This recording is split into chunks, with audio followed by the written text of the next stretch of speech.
Vanessa Kaplan, bonjour. Bonjour.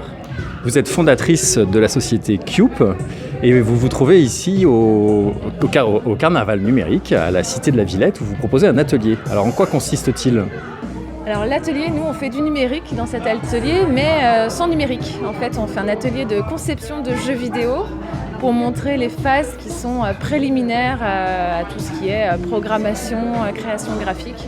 Donc la phase de conception, quand on crée un jeu vidéo, on le crée pour quel public, avec quel modèle économique, comment on réfléchit. Donc le but c'est de montrer aux enfants qu'ils ont plein d'idées et de les faire réfléchir aussi sur les jeux auxquels ils jouent à la maison ou à l'école.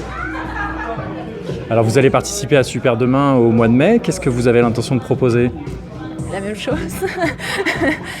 Cet atelier, en fait, on l'avait créé avec Super Demain, avec les fréquences écoles pour Super Demain l'année dernière.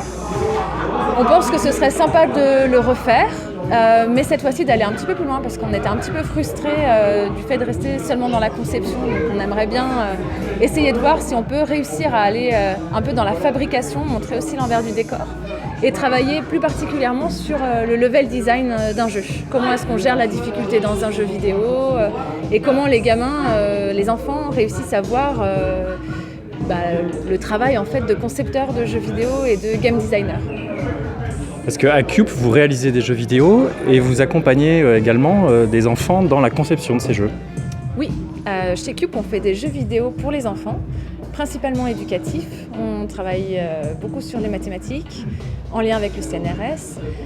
Et on met en place aussi des sessions de design participatif, c'est-à-dire qu'on fait intervenir les enfants dès la création du jeu, dès la conception, de façon à créer un jeu qui corresponde à notre public, parce qu'on même si on a des bonnes idées, on n'a plus 8 ans.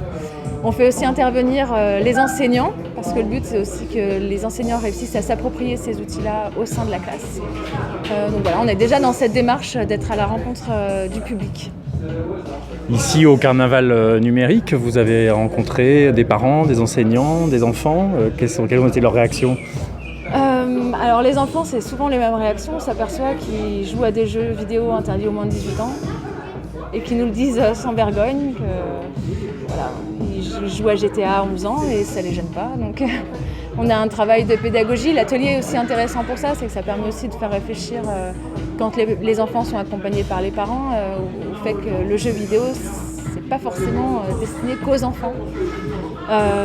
Voilà, ce qu'on voit aussi ici, c'est qu'il y a beaucoup d'éditeurs d'applications enfants, éducatives ou pas. Donc il y a une belle dynamique, il y a pas mal de bruit parce qu'il y a des ateliers de création musicale derrière nous. Voilà, donc ça foisonne d'idées et les enfants comme les parents ont l'air plutôt contents d'être là.